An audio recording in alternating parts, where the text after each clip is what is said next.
Hello friends, very good morning. कैसे हैं आप सब? तो स्टार्ट करते हैं आज का यह सेशन। इस सेशन में हम बात करेंगे यहाँ पे LDC ACM, that is assistant commercial manager के लिए जो एग्ज़ाम नायर द्वारा कंडक्ट कराया गया था ऑन द डेट 20 नवंबर 2022 को। तो उस एग्ज़ाम के क्वेश्चन पेपर को हम रिव्यू करेंगे। तो प्लीज़ वीडियो में हमारे साथ लास्ट तक बने रहिएगा। वीडियो को अगर अच्छा लगे तो प्लीज़ वीडियो को लाइक करिए और अपने फ्रेंड्स एंड कोलीग के साथ ज़्यादा से ज़्यादा शेयर करें। चैनल पर नए हैं तो चैनल को सब्सक्राइब करिए, साथ में बेल आइकॉन को प्रेस करिए जिससे वीडियो की नोटिफिकेशन आप तक टाइमली पहुंच सके। तो स्टार्ट करते हैं बिना किसी देरी किए हुए। सबसे पहला क्वेश्चन यहाँ पे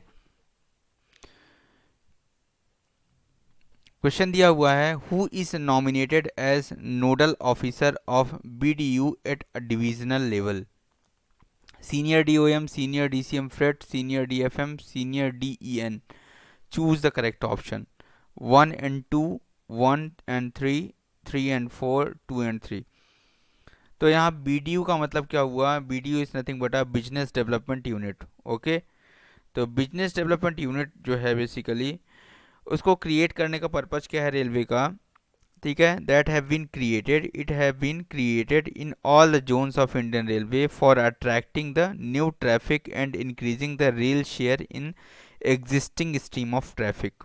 ठीक है, तो बेसिकली ये वीडियोस क्या करेंगे? These videos will interact with the industries and will facilitate them for carrying the consignment by rail. ठीक है, तो ये जितने भी बिजनेस डेवलपमेंट यूनिट हैं वो सब क्या करेंगे? इंडस्ट्रीज से इंटरेक्ट करेंगे और इंडस्ट्रीज़ को फैसिलिटेट करेंगे कि वे अपने जो भी कंसाइनमेंट हैं वो रेल के थ्रू ट्रांसपोर्ट करवाएं। ठीक है, सो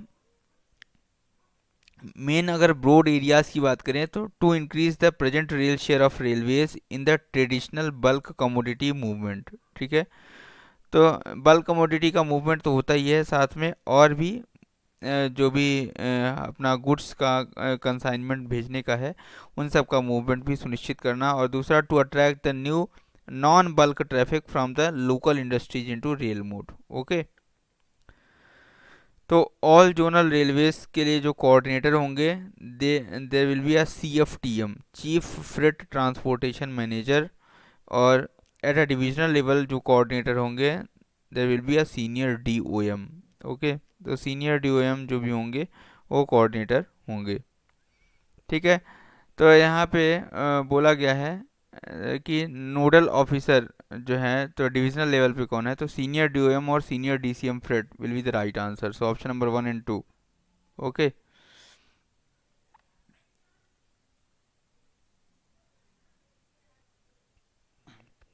नेक्स्ट क्वेश्चन पूछा जा रहा है यहाँ पे, which are the following are included in MIS queries tab of BDU portal? तो ऑप्शन दिया हुआ, rail road comparison, business proposals, rail coefficient, resource centre, customer proposals. Choose the correct option. तो बेसिकली यहाँ पे जो management information system curies tab है of business development unit portal का, तो इसमें जो है ये सभी ऑप्शंस इंक्लूडेड होते हैं, इसलिए ये सभी ऑप्शंस करेक्ट हैं। ओके, नेक्स्ट क्वेश्चन पे आते हैं। यहाँ पे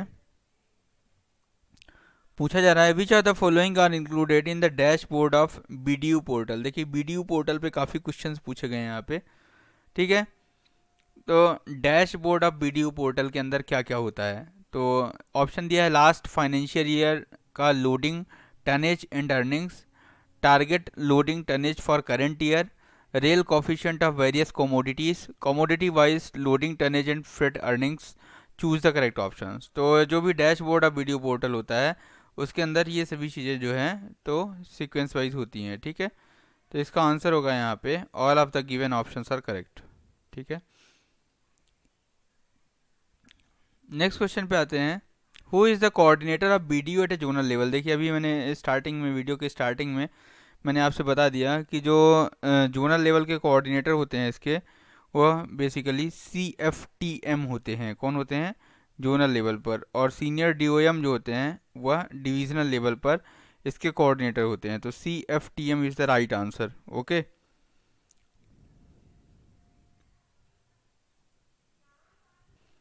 नेक्स्ट क्वेश्चन है who will decide the frequency of inspection of commercial officers and inspector. तो यहाँ पे पूछा जा रहा है कि फ्रिक्वेंसी ऑफ इंस्पेक्शन जो भी कॉमर्शियल ऑफिसर और जो सीएमआई होते हैं तो उनके द्वारा कौन डिसाइड करता है फ्रिक्वेंसी ऑफ इंस्पेक्शंस को।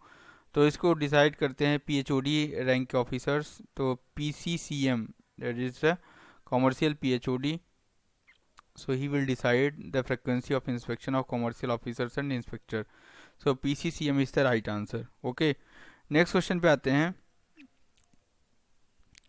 पूछा जा रहा है यहाँ पे, देखिए, the utility of inspections lies in the detection of fault, lapses and irregularity already committed।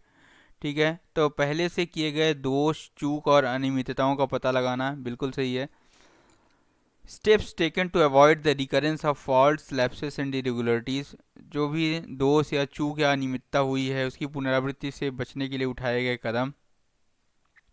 To give proper direction to the staff regarding the correct and concise way of doing a particular job during the course of inspection.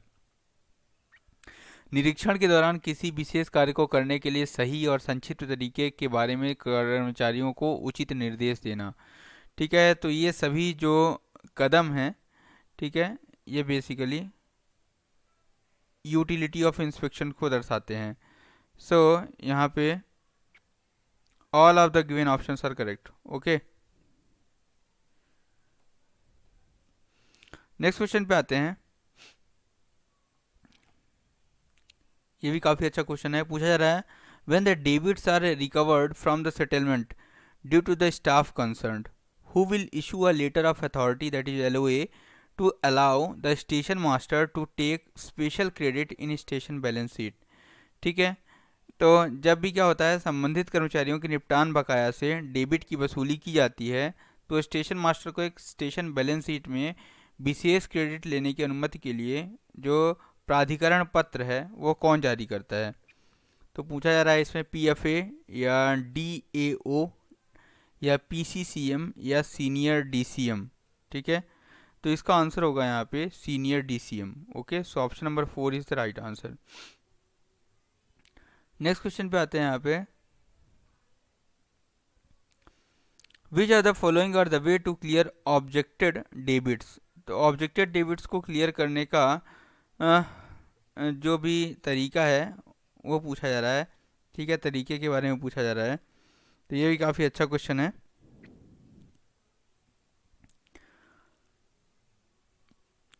When credit advice notes are received from the traffic accounts office, withdrawal the incorrect debit।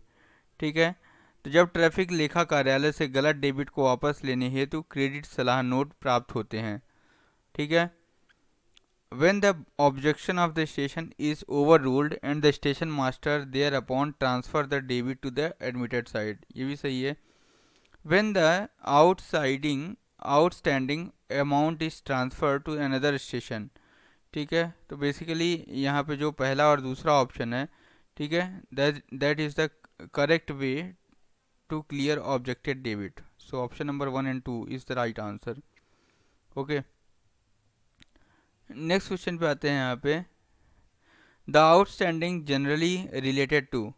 Outstandings के बारे में पूछा जाए यहाँ पे कि जो बकाया है आमतौर पर संबंधित है impressed cash, admitted debits, other miscellaneous items included unsold indemnity notes, time tables, tariffs etc। ठीक है, station office furnitures and equipments, तो चूज द करेक्ट ऑप्शन। ठीक है, तो यहाँ पे अगर हम बात करें तो जो आउटस्टैंडिंग्स होता है दैट मीन्स बकाया, जो आमतौर पर इम्प्रेस्ड कैश बिल्कुल सही है, एडमिटेड डेबिट्स बिल्कुल सही है, एंड अदर मिसलिनियस आइटम्स जो कि unsold indemnity notes, time tables, tariffs हो गए वो सब। ठीक है, दीज आर आउटस्टैंडिंग्स होते हैं। So option number 1, 2, 3 is the right answer. Okay, next question पे आते हैं। यहाँ पे पूछा जा रहा है the superintendents oblique sleeper class TTE conductor are responsible to taking action against the persons smoking in the public place under. तो यहाँ पे जो भी ट्रांसपोर्ट सुपरिटेंडेंट होता है, या स्लीपर क्लास टीटी हो गए, या कंडक्टर हो गए। ठीक है, ट्रेन सुपरिटेंडेंट, ठीक है, स्लीपर क्लास टीटी और कंडक्टर। जो भी पर्सन कोई स्मोक कर रहा है तो उसके खिलाफ पब्लिक प्लेस पर, तो उसके खिलाफ जो भी एक्शंस लेंगे, तो उससे पूछा जा रहा है वो किस एक्ट के तहत ये एक्शन लिया जाएगा। Environmental protection act 19, EPA 1986, tobacco product act 2003, tobacco product act 2013 and consumer protection act 2019। ठीक है, तो इसका आंसर होगा यहाँ पे that is tobacco product act 2003। ठीक है, ठीक है। So basically the cigarettes and the other tobacco products, तो prohibition of advertisement and regulation of trade and commerce, production, supplies and distribution act 2003 है। ठीक है, जिसके तहत जो है तो यहाँ पे एक्शन लिया जाएगा। ठीक है,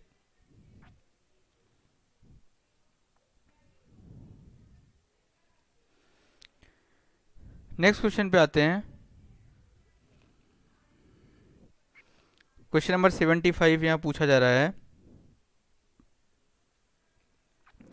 any person who willfully obstructs or prevents any railway servant in discharge of his duties shall be dealt as per section of Railway Act 1989। काफ़ी अच्छा क्वेश्चन है। ठीक है, आपकी जॉब प्रोफाइल से जुड़ा हुआ क्वेश्चन है। अगर कोई भी व्यक्ति जानबूझकर किसी भी रेल सेवक को अपने कर्तव्य के निर्वहन में बाधा डालता है या डालता है या रोकता है, तो उसके खिलाफ रेलवे एक्ट 1989 की धारा, कौन सी धारा के अनुसार कार्यवाही की जानी चाहिए। ठीक है, ऑप्शन दिया है 146, 147, 148, 149। तो बेसिकली अगर बात करें यहाँ पे जो भी हमारा सेक्शन 146 है ऑफ द रेलवे एक्ट 1989, तो वह बोलता है obstructing railway servants in his duty. ठीक है, वह 147 जो है वह बोलता है trespass and refusal to desist from trespass. 148 बोलता है penalty for making a false statement in an application for compensation, और 149 बोलता है making a false claim for compensation. ठीक है, और 150 जो काफ़ी इंपॉर्टेंट है, मैलिसियसली रेकिंग और attempt to break a train. ठीक है, तो 150 इस तरह से, तो इसका ऑप्शन फर्स्ट जो है 146 is the right answer. Next है smoking in railway premises is prohibited under section of railway act. तो यहाँ पे स्मोकिंग के बारे में पूछा जा रहा है। ठीक है, तो 144, 145, 162 और 167। ठीक है, तो बेसिकली इसका आंसर होगा यहाँ पे 167। ठीक है, 167 इज द राइट आंसर। ठीक है, इसके अलावा 167 क्या बताता है यहाँ पे, that is smoking in the railway premises, smoking in the railway premises, that is 167। ठीक है, 146 तो याद रहेगा आपको, अगर आपकी कोई ड्यूटी आप कर रहे हैं और उसमें अगर वो कोई बाधा डालता है तो वह 146 के तहत जो है आप धरा जाएगा। इसके अलावा 167 की अगर बात करें तो 167 जो होता है, अगर रेलवे प्रीमाइसेस में कोई स्मोकिंग कर रहा है तो वह उसके खिलाफ एक्शन लिया जाएगा धारा 167 के तहत।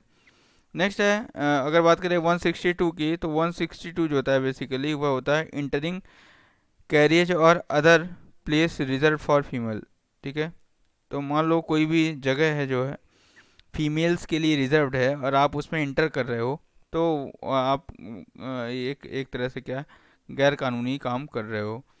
ठीक है, 145 की अगर बात करें तो 145 बेसिकली होता है ड्रंकनेस और न्यूसेंस। ठीक है, तो ड्रंकनेस के केस में या कोई भी आप न्यूसेंस क्रिएट कर रहे हो, तो इस केस में आप पे आर्टिकल 145 रेलवे एक्ट 1989 के तहत कार्रवाई की जा सकती है। 144 जो है that is prohibition on Hawking. ठीक है, और जो बेगिंग है या जैसे भीख मांगने वाला कार्य होता है, तो उसके खिलाफ जो है तो आप धरे जाएंगे 144 में। ओके, नेक्स्ट क्वेश्चन है a person found traveling without ticket and with intention to defraud the railways dealt as per section। देखिए बेसिकली ये जो क्वेश्चंस हैं काफ़ी सिलेक्टिव क्वेश्चंस पूछा गया है। जैसे अभी स्मोकिंग के बारे में पूछ लिया जो इन जनरल जैसे रहता है। इसके अलावा अगर जैसे पब्लिक प्लेस पे स्मोकिंग हो गया, और इसके अलावा अगर बात करें तो जैसे अभी ये वाला क्वेश्चन है कि अगर आप विदाउट टिकट ट्रैवल कर रहे हो और इस इंटेंशन से कि डिफ्रॉड करने वाली बात है, तो उस केस में आप पर कौन सा सेक्शन जो है रेलवे एक्ट 1989 का कार्य करेगा। ठीक है, तो ऐसे क्वेश्चंस काफ़ी फ्रिक्वेंट इम्पॉर्टेंट हो जाते हैं। ठीक है, और ये सब के बारे में जानकारी रखना काफ़ी इम्पॉर्टेंट है।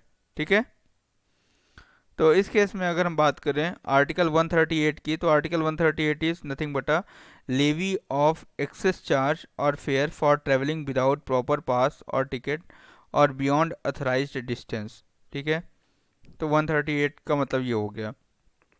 ठीक है, और 137 की बात करें अगर, तो 137 का मतलब होता है फ्रॉडुलेंटली ट्रैवलिंग और attempting to travel without proper pass और टिकट। ठीक है, तो यहाँ पे आपसे यही बोला जा रहा है, आर्टिकल 137 के बारे में बात की जा रही है।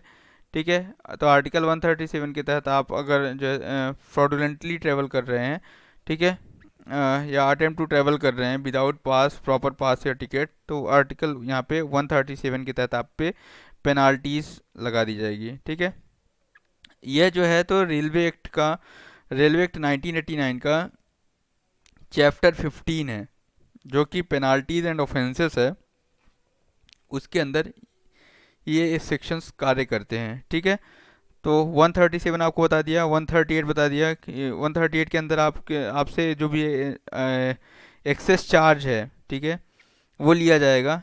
ठीक है, जब भी आप बियॉन्ड डिस्टेंस ट्रेवल कर रहे हैं तो उस केस में जो भी एक्सेस चार्ज होगा वो लिया जाएगा, और जो भी सेक्शन 138 के तहत। ठीक है, इसके अलावा अगर हम बात करें यहाँ पे जो हमारा सेक्शन 55 दिया हुआ है, तो सेक्शन 55 के अंदर है basically prohibition against travelling without pass और टिकट।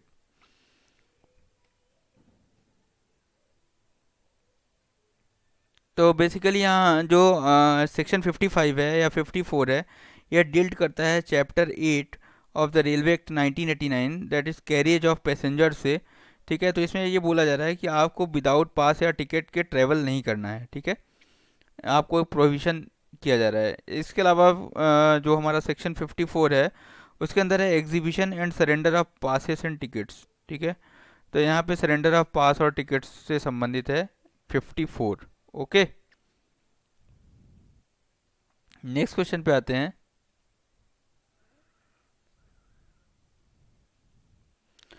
यहाँ क्वेश्चन पूछा जा रहा है, dash dash project has been introduced in Indian railways for computerised on board ticket checking and allotment of the vacant berth. तो इसके लिए कौन सा प्रोजेक्ट जो है इंडियन रेलवेज द्वारा इंट्रोड्यूस किया गया। ठीक है, computerised on board ticket checking and allotment of vacant berth. तो आपने अभी हाल फिलहाल में देखा होगा जितने भी टीटीज या टीसीज वगैरह हैं, तो उन सब के हाथ में एक तरह से हमारा टैबलेट जैसा कुछ होता है। ठीक है, तो बेसिकली एक प्रोजेक्ट के तहत इंट्रोड्यूस किया गया इंडियन रेलवे में जिसका नाम है हैंड हेल्ड टर्मिनल, HHT। ठीक है, so option number 4 is the right answer, that is hand held terminal. Okay, hand held terminal is the right answer, hand held terminal project. Next है, number of को users that can be permitted in a private sidings is. तो यहाँ पे पूछा जा रहा है निजी साइडिंग्स में अनुमत सह उपयोगकर्ता की संख्या कितनी है, 2, 3, 5, नो लिमिट। ठीक है, तो ये भी काफ़ी अच्छा क्वेश्चन है। तो इसका आंसर होगा यहाँ पे प्राइवेट साइडिंग्स के साथ में यहाँ पे कोई भी लिमिट फिक्स नहीं है। नेक्स्ट है, WDFC की बात करेंगे यहाँ पे, is being funded through GICA, JICA loan, JICA is related to which country. So JICA नाम से पता लग रहा है Japan, so option number 4 is the right answer. Okay,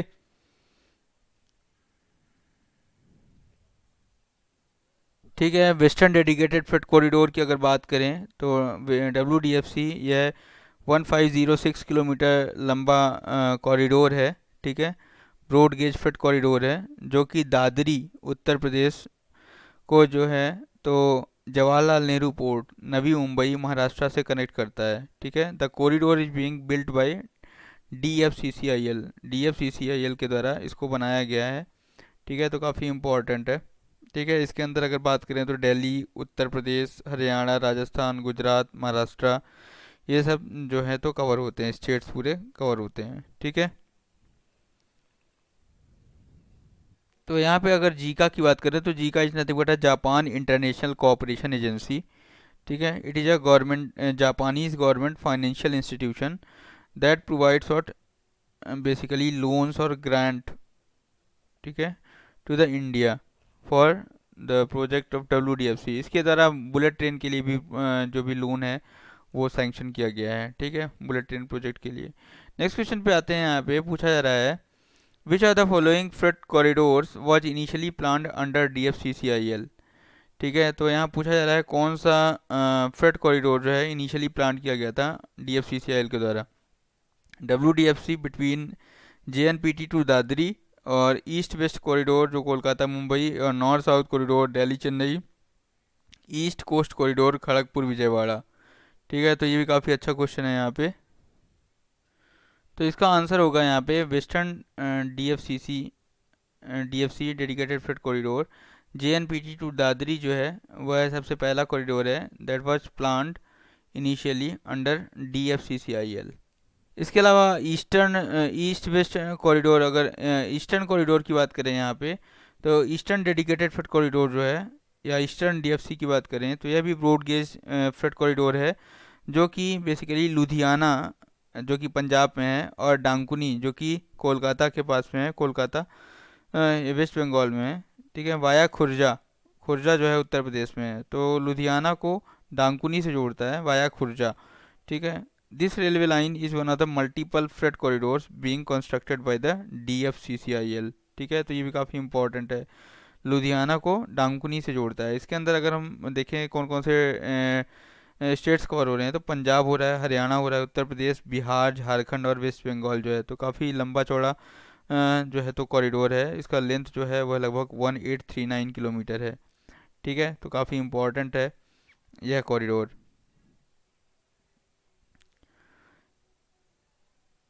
इसके अलावा वेस्टर्न DFC को आपको बता चुका हूँ 1506 किलोमीटर है, ठीक है।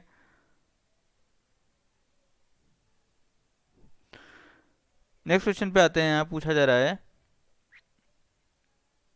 DFCCIL is a wholly owned company of Minister of Railway, PSU, private company, PSU, Ministry of Railways having major share।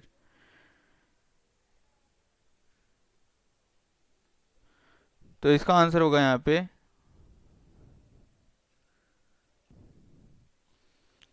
so DFCCIL has been designated by Government of India as a enterprise and has been created to undertake planning and development, mobilization of financial resources and construction, maintenance and operation of the dedicated freight corridors, ठीक है। इसको basically जो है तो एक company के तहत, जो भी कंपनी एक्ट 1956 है उसके तहत इसको रजिस्टर्ड किया गया ऑन 30 अक्टूबर 2006 को, ठीक है।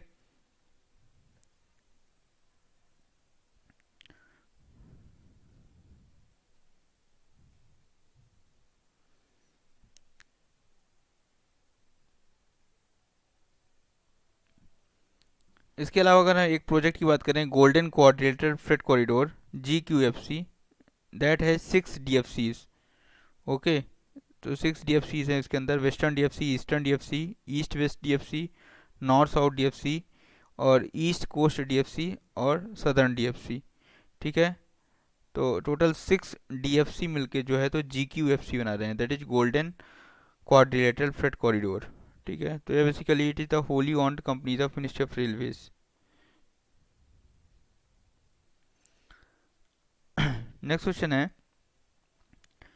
During monsoon season the permissible carrying capacity of which are the following commodities when loaded on CC+8 routes shall be 1 ton less than the PCC of these wagon during other than the monsoon season, ठीक है।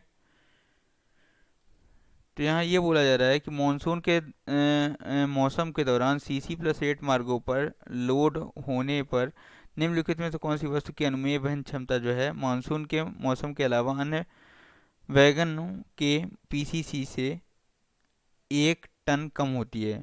ठीक है, तो PCC का मतलब यहाँ पे है परमिसिबल कैरिंग कैपेसिटी। ठीक है, तो कोयला हो गया, आयरन ओर हो गया, बॉक्साइट हो गया, या क्रोम अयस्क या क्रोम ओर हो गया। ठीक है, तो यहाँ पे इसका आंसर क्या हो जाएगा, that is coal. Okay, so option number 1 is the right answer. Next question है, for setting up and for operation of GCT, ठीक है, the nodal officer is DRM of concerned division, GM of the zone, PCCM of the zone, EDFM railway board. ठीक है, तो यहाँ पे जो भी गति शक्ति टर्मिनल है यहाँ पे, ठीक है, GCT, इसको सेटअप करना है अगर, तो उसके लिए यहाँ पे या उसको ऑपरेट करवाना है तो उसके लिए नोडल ऑफिसर्स कौन है। ठीक है, तो इसका आंसर होगा DRM of the concerned division. Okay, SOP से क्वेश्चन पूछा गया यहाँ पे।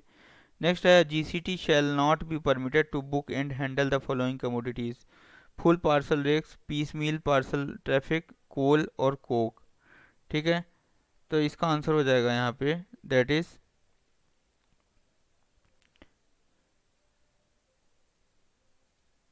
Piece meal parcel traffic. So option number 2 is the right answer.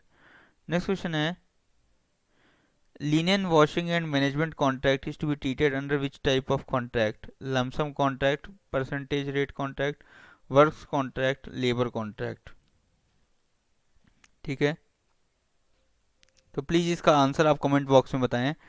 Next question पे आते हैं, drunkenness and nuisance in the train will be dealt under section dash dash of railway act 1989।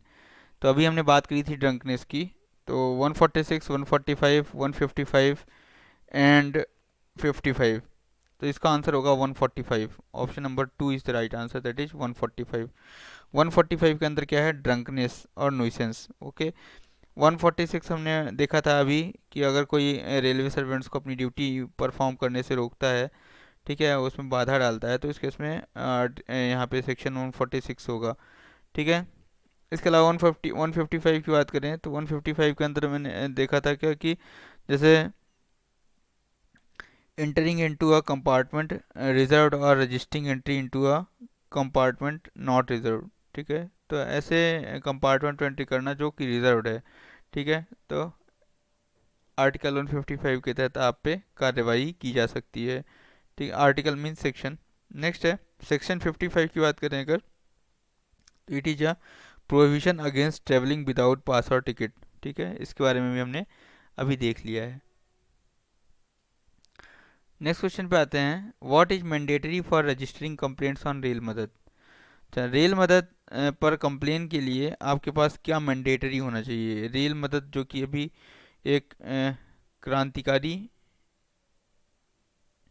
Portal है जिसके तहत एमिनिटीज़ को लेकर शिकायतें railway passenger द्वारा किया जा सकता है। तो इसमें पूछा जा रहा है कौन सी चीज़ें जो हैं तो कंपलसरी है, mobile number, email address, postal address, और none of the given option. ठीक है,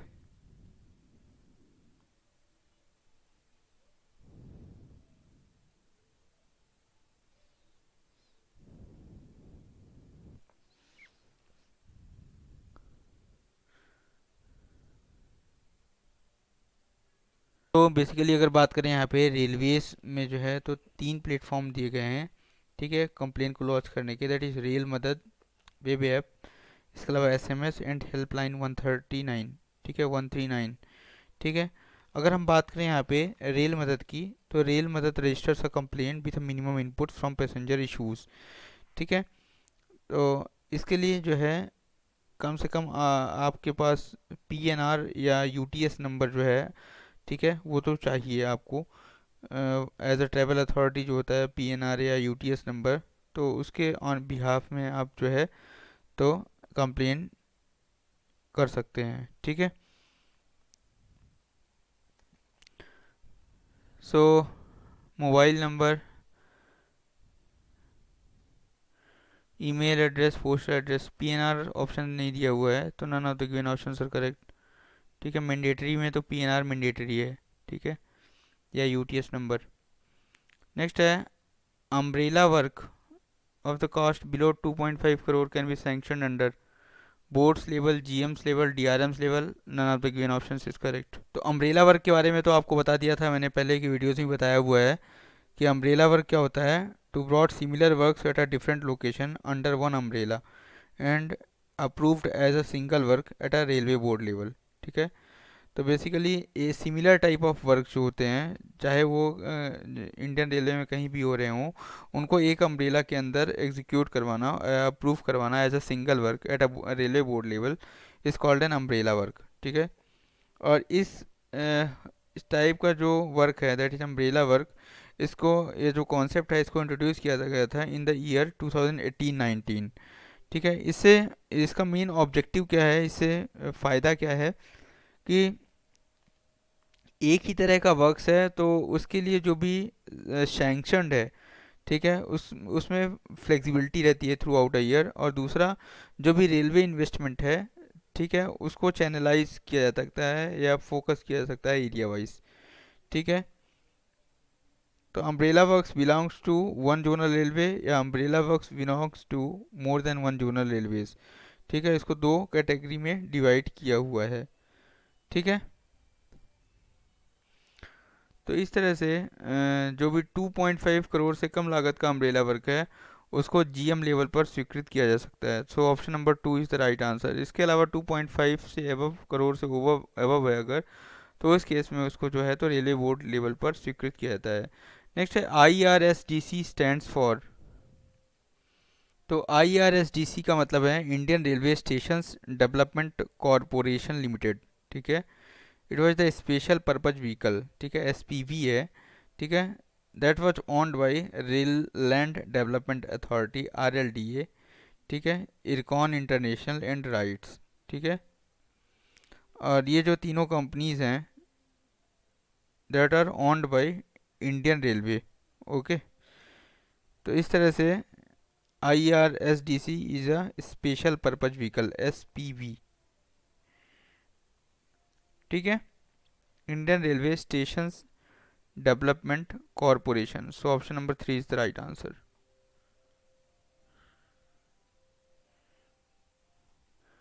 नेक्स्ट क्वेश्चन है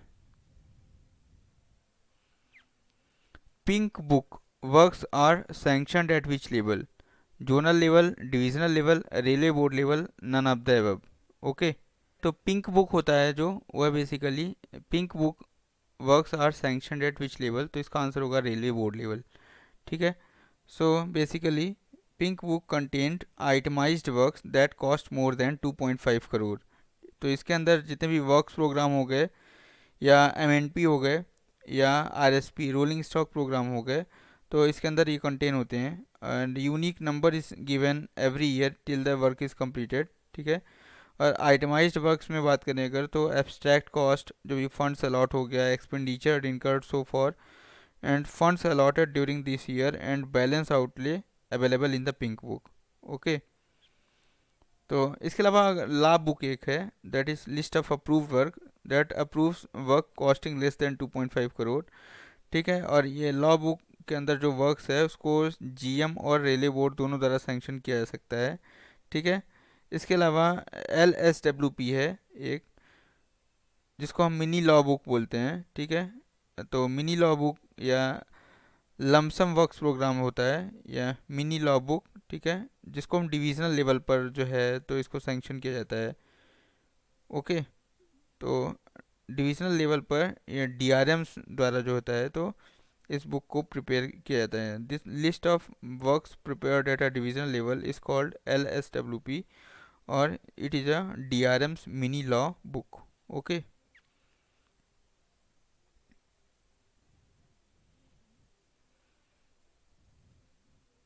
और यह जो DRMs लेवल का जो लॉ बुक होता है या मिनी लॉ बुक होता है, तो सीनियर DEN कोऑर्डिनेशन जो होते हैं shall be responsible for the publication of DRMs LSWP। ठीक है, नेक्स्ट क्वेश्चन पे आते हैं। DRF is work programme of railway stands for. तो डेप्रिसिएशन रिजर्व फंड सबको पता है, so option number 2 is the right answer.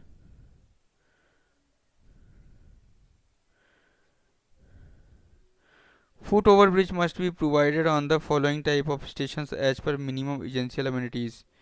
NSG, SG, HG, all of the given options are correct. ठीक है, तो वीडियो क्योंकि बहुत लंबा हो रहा है,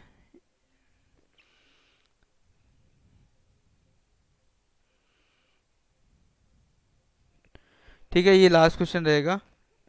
फुट ओवर ब्रिज की बात करें अगर, तो लगभग जितने भी नॉन NSGs हो गए या SG हो गए, ठीक है, नॉन सबअर्बन ग्रेड्स या हॉल्ट स्टेशन जो हो गए, इन सभी स्टेशन पर जो है तो हमारा फुट ओवर ब्रिज का फैसिलिटीज़ एमिनिटीज़ होना, मिनिमम एजेंशियल एमिनिटीज़ होना आवश्यक है। ठीक है, so option number 4 is the right answer. तो वीडियो को यहीं समाप्त करते हैं, और वीडियो अगर अच्छा लगा हो तो प्लीज़ वीडियो को लाइक करें, चैनल पर नए हैं चैनल को सब्सक्राइब करें, चैनल को प्यार दें, साथ में सुपर थैंक्स का ऑप्शन अवेलेबल है फ्रेंड्स, तो प्लीज़ कंट्रीब्यूट करें और वीडियो को पूरा देखें, नॉलेज को बढ़ाएं और कंपटीशन में जल्दी से जल्दी सफल हों। Thanks for watching this video.